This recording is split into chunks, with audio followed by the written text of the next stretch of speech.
نیکی کی تلقین پر کبھی آپ کو ریزنٹمنٹ نہیں ہوگی. لوگ سن لیں گے مانے یا نہ مانے. بھلا کام کیا کرو، نیک کام کیا کرو، بھائی نماز پڑھا کرو، بھائی روزہ رکھا کرو، کوئی آپ کو پلٹ کر گالی نہیں دے گا. خدا کی قسم تمہیں لازماً نیکی کا حکم دینا ہوگا، اور تمہیں لازماً بدی سے روکنا ہوگا، اور تمہیں لازماً ظالم کے ہاتھ کو پکڑ لینا ہوگا قوت کے ساتھ، اور تمہیں لازماً انہیں حق کی طرف موڑنا ہوگا جبرن، اور انہیں حق کے اوپر جمانا ہوگا، روکنا ہوگا طاقت کے ساتھ. یا پھر اللہ تمہارے بھی دل ایک دوسرے کے مشابہ کر دے گا.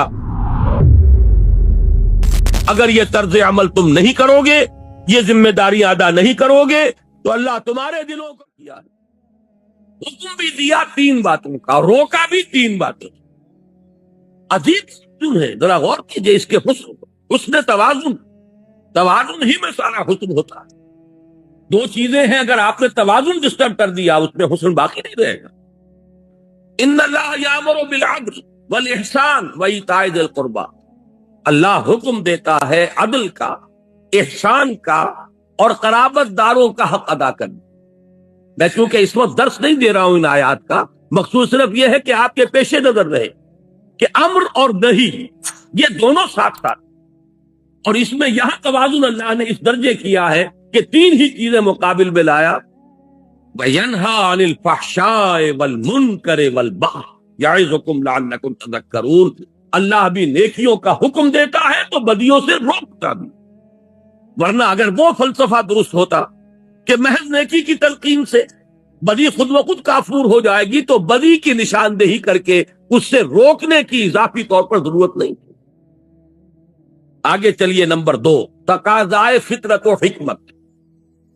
یہاں میں نے سورہ لقمان کی آیت لی ہے. حضرت لقمان کے بارے میں آپ حضرات کے علم میں ہوگا، نہ وہ نبی تھے نہ کسی نبی کے امتی تھے. سلیم العقل سلیم الفطرت انسان، حکیم اور دانا انسان. انہوں نے اپنے غور و فکر سے جو نتائج اخذ کیے ہیں وہ ہیں جو قرآن مجید نے سورہ لقمان کے دوسرے رکوع میں جو وصیتیں انہوں نے اپنے بیٹے کو کی تھی. وَإِذْ قَالَ لُقْمَانُ لِابْنِهِ وَهُوَ يَعِظُهُ يَا بُنَيَّ لَا تُشْرِكْ بِاللَّهِ. یہاں سے قرآن مجید نے حضرت لقمان کو امر بنا دیا، اس لیے کہ ان کا ذکر جب تک قرآن ہے ان کا ذکر موجود ہے، اور ہمیشہ قرآن رہے گا، ان کا ذکر موجود رہے گا. یہ شان ہے اللہ نے اپنے اس بندے کی جو بڑھائی ہے کہ قرآن مجید میں اس طریقے سے تعین کے ساتھ یا تو رسولوں کا نام آتا ہے، یا یہ کہ صحابہ میں سے حضرت زید کا ذکر خاص طور پر صحابہ جو ہے اس اعتبار سے کیا کرتے تھے کس قدر خوش قسمت ہے اس کا نام قرآن میں آیا. فلما قضا زید وطرها، تو یہ وطرہ منہا زید وطرہ یہ سورہ احزاب میں آیا تو لوگ رش کرتے تھے، زید تمہارا نام قرآن میں آیا ہے. ایسے ہی یہ ایک حکیم اور دانا انسان. اب ان کی اسی لیے میں نے عنوان قائم کیا تقاضائے فطرت و حکمت. فطرت اور حکمت کا تقاضا یہ ہے. اب ان کی یہ آیت نوٹ کیجئے جو قرآن مجید میں ان کی بات نقل فرمائی گئی. یا بنی اقم الصلاۃ وامر بالمعروف وانھ عن المنکر واصبر علی ما اصابک ان ذلک من عزم الامور. اے میرے بچے، نماز قائم رکھ، نیکی کا حکم دے، بدی سے روک، اور پھر صبر تو تجھ پر بیتے. دیکھیے بڑی پیاری بات، نیکی کی تلقین پر کبھی آپ کو ریزنٹمنٹ نہیں ہوگی. لوگ سن لیں گے مانے یا نہ مانے، بھائی بھلا کام کیا کرو، نیک کام کیا کرو، بھائی نماز پڑھا کرو، بھائی روزہ رکھا کرو، کوئی آپ کو پلٹ کر گالی نہیں دے گا. یہ دوسری بات ہے کہ جیسے چکنے گھڑے پر پانی پڑتا ہے اور نکل جاتا ہے، اور ایک کان سے سنا دوسرے کان سے نکال دیا.